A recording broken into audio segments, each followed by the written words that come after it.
भारत ने चौंका दिया पूरे देश को। अब भारत 3D प्रिंटिंग के द्वारा एयरक्राफ्ट के डिजाइन को तैयार करेगा। जी हां, इस तकनीक का इस्तेमाल करके भारत अपने नेक्स्ट जनरेशन के हथियारों को तैयार करेगा। अब आइए जानते हैं क्या पूरी रिपोर्ट्स, लेकिन उससे पहले आप सभी इस वीडियो को एक लाइक करके चैनल को सब्सक्राइब करें और बेल आइकन को जरूर से ऑन रखें। हम आपको पहले ही बता दें कि हमारे पास 2 इम्पोर्टेंट खबर है। हमारी दूसरी खबर भारत के पड़ोसी देश बांग्लादेश और भारत के संबंधों से जुड़ी हुई है, जिसका जानना आप सभी का बहुत ही ज्यादा जरूरी है। तो बने रहिएगा हमारे साथ। तो चलो शुरू करते हैं। दरअसल दोस्तों, भारत दुनिया का पहला देश बनने जा रहा है जो 3D प्रिंटिंग की तकनीक का यूज करके अपने नेक्स्ट जनरेशन के एयरक्राफ्ट को तैयार करेगा। जी हां, बता दें कि तकनीक के इस्तेमाल से भारत अपने 5th और 6th जनरेशन के फाइटर जेट्स को तैयार करेगा। आपको बता दें, फाइटर जेट के इलेक्ट्रॉनिक और साथ ही इंजन को छोड़कर काफी सारे स्ट्रक्चर को इस प्रिंटिंग के जरिए तैयार किया जाएगा, यानी कि स्ट्रक्चर के बाद इसमें एक भी जॉइंट नहीं होगा। कम समय और साथ ही कम लागत में इस तकनीक का इस्तेमाल करके भारत अपने फाइटर जेट को तैयार कर लेगा। दोस्तों, आपको बता दें कि अभी तक भारत 3D प्रिंटिंग की तकनीक का इस्तेमाल घर, बिल्डिंग, इंजन और रॉकेट बनाने में कर चुका है, जिसमें भारत को सफलता भी मिली है। लेकिन अब फाइटर जेट भी इस तकनीक के माध्यम से बनाए जाएंगे। बता दें कि भारत दुनिया में ऐसा पहला देश बनने जा रहा है जो हर कोई बनने की कोशिश कर रहा है लेकिन नहीं बन सके, लेकिन भारत ने करके दिखा दिया है। जी हाँ, लेकिन इस पर भारत को ध्यान देकर चलना होगा, तभी भारत इस तकनीक को और भी ऊपर ले जा सकता है। अब आप सभी को बता दें कि सबसे पहले भारत अपने 5th जनरेशन के fighter jet advanced medium combat aircraft यानी कि एमका के लिए इसका इस्तेमाल करेगा। 3D प्रिंटिंग के जरिए इस एडवांस मी कॉम्बैट एयरक्राफ्ट को तैयार किया जाएगा। और दोस्तों, इस एयरक्राफ्ट को इस तकनीक से बनाने के लिए पैसों की बचत के साथ साथ इसकी प्रोडक्शन भी काफी ज्यादा होगी और इसके मटेरियल में करीब 50 से 60% तक बचत की जाएगी। वहीं बताया जा रहा है कि इस तकनीक के इस्तेमाल से वेस्टेज भी काफी कम होगा। हिंदुस्तान एरोनेट लिमिटेड, जो कि इस एयरक्राफ्ट को तैयार कर रही है, वह लगातार कई प्राइवेट कंपनियों के साथ बातचीत कर रही है जो इस तकनीक का इस्तेमाल करके उसकी मदद कर सके। इस तकनीक को इस्तेमाल के लिए CNC मशीन का यूज किया जाएगा। इसके बाद हाई क्वालिटी के साथ यह डिजाइन तैयार होगा। दरअसल दोस्तों, इस तकनीक से जापान के थोड़ी मिर्ची लग सकती है, क्योंकि भारत जिस तरह से इस तकनीक को ऊपर लेकर जा रहा है, मतलब 3D प्रिंटिंग तकनीक के बारे में अच्छी तरह से सिर्फ और सिर्फ भारत ही जानता है। हालांकि और भी कई देश जानते होंगे, लेकिन सबसे अच्छी तरह से भारत को ही पता है। और दोस्तों, ये एयरक्राफ्ट को बनाने में कोई भी जॉइंट का इस्तेमाल नहीं होगा। रिपोर्ट के अकॉर्डिंग इस मशीन के इस्तेमाल से हिंदुस्तान एरोनेट लिमिटेड को काफी ज्यादा बचत हो जाएगी। दुनिया में भारत से पहले उसका सबसे बड़ा और कड़ा कॉम्पिटिटर यानी कि चीन इस तकनीक का प्रयोग कर चुका है। हालांकि चीन इस तकनीक के इस्तेमाल में सफलता को हासिल नहीं कर पाया था। ऐसे में भारत अब ऐसा तकनीक का इस्तेमाल के साथ एयरक्राफ्ट को तैयार करेगा। बता दें कि इससे सबसे पहले फायदा तो मेन कंपो अपोनेंट्स को तैयार करने में होगा। इससे भारत का समय और पैसा बचेगा। इसके साथ ही फाइटर जेट भी हल्के वजन में तैयार हो जाएगा, जिससे उनकी परफॉर्मेंस 100% तक हो जाएगी और साथ ही एक्सपर्ट की माने तो उनकी एफिशिएंसी भी 90% तक चली जाएगी। वैसे दोस्तों, आप सभी भारत की इस तकनीक से सहमत हैं या नहीं, आप हमें कमेंट करके जरूर बताइएगा।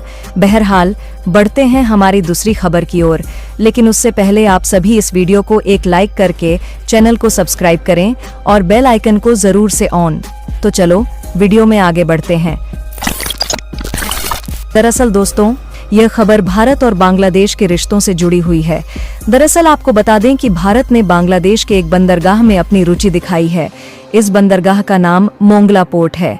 बता दें कि भारत ने यह रुचि तब दिखाई जब चीन इस पोर्ट को हथियाने के लिए बांग्लादेश के साथ संपर्क में है। भारत बांग्लादेश के पोर्ट का मैनेजमेंट करना चाहता है।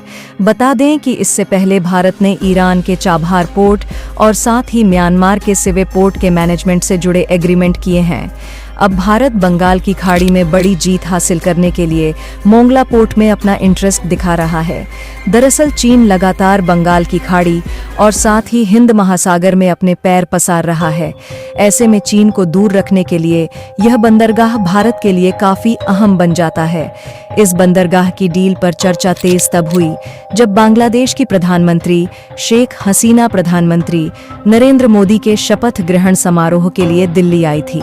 बता दें कि उस दौरान भी इस पोर्ट को लेकर चर्चा हुई थी। इसके अलावा सूत्रों की माने तो बांग्लादेश की प्रधानमंत्री शेख हसीना जून के अंत या फिर जुलाई की शुरुआत में भारत की यात्रा पर आ सकती है और इसी यात्रा के दौरान इस डील को फाइनल किया जा सकता है। भारत के लिए नॉर्दर्न और ईस्टर्न स्टेट के हिसाब से यह ट्रांसशिपमेंट हब बन सकता है। Mongla port chicken neck corridor को बाईपास करता है। ऐसे में भारत के लिए काफी अहम बन जाता है।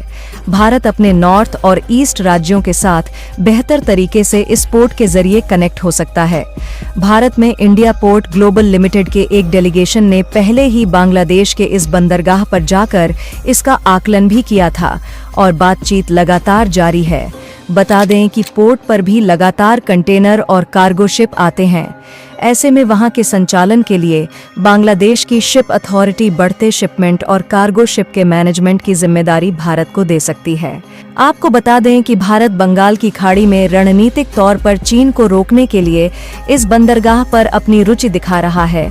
इसके साथ साथ ही भारत अपने व्यापार को बढ़ाने के लिए भी इस बंदरगाह के मैनेजमेंट को चाहता है।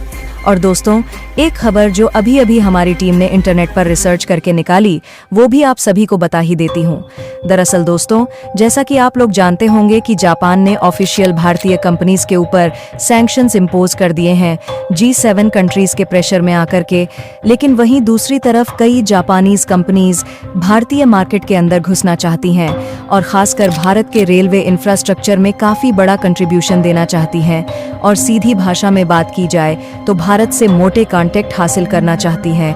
और जल्दी हमें ये खबर सुनने को मिल सकती है कि भारत के किसी बड़े रेलवे प्रोजेक्ट में जापानीज कंपनीज ने ऑफिशियल पार्टिसिपेट भी कर लिया है। फिलहाल रिसेंटली रिपोर्ट्स के मुताबिक चीन के साथ बढ़ रहे कंपटीशन के चलते अब जापान एशिया के मार्केट पर अपना कब्जा जमाना चाहता है और इस लिस्ट में सिर्फ भारत नहीं बल्कि सिंगापुर, मलेशिया जैसे तमाम देश शामिल किए गए हैं। अगर थोड़े से हिस्टोरिकल बैकग्राउंड की बात की जाए तो जापान वो देश था जिसने 1964 में शिकांतजा सेक्टर में काम करने वाली जापानीज और चाइनीज कंपनीज के बीच में एक हैवी कंपटीशन क्रिएट हो जाता है और यह दुनिया भर में ऐसे ही हाई स्पीड रेल प्रोजेक्ट में पार्टिसिपेट करना शुरू कर देते हैं। लेकिन चाइना के पास एक बड़ी यूएसपी थी, वो ये थी कि चाइना कम बजट में काफ़ी हाई क्वालिटी के ट्रेन्स प्रोवाइड कर रहा था। इसीलिए आज भारत के अंदर भी कई ऐसे मेट्रो प्रोजेक्ट आपको देखने को मिल जाएंगे जहां पर लंबे समय से चाइनीज कंपनियां ही काम करते आई हैं। अभी ऑफिशियल तो चाइनीज कंपनीज को एंट्री नहीं दी जा रही भारत के रेलवे इंफ्रास्ट्रक्चर में, लेकिन जापान इसी स्पेस के अंदर एंट्री करना चाहता है और जापान की जानी मानी कंपनी हिची रेलवेज एल लगातार एशियन कंट्रीज के साथ बातचीत करना शुरू कर चुके हैं ताकि इन्हें बड़े कॉन्ट्रैक्ट मिल सके और यह भी चाइना की तरह कम बजट में हाई क्वालिटी के प्रोडक्ट तैयार कर सकें। और सिर्फ भारत या फिर कहें एशियन कंट्रीज को ही टारगेट नहीं किया जा रहा, बल्कि इसमें यूके, इटली जैसे देश भी शामिल है जहां पर टाच ने ऑलरेडी काफी बड़ा इंफ्रास्ट्रक्चर खुद का डेवलप कर लिया है। दोस्तों, आज के लिए बस इतना ही। वैसे आप सभी को यह जानकारी कैसी लगी? अगर अच्छी लगी है तो इस वीडियो को लाइक करें और हमारे इस चैनल को सब्सक्राइब करें और बेल आइकन को जरूर से ऑन रखें। तो चलो हम मिलते हैं ऐसी मजेदार और इंटरेस्टिंग वीडियो के साथ। तब तक के लिए बाय।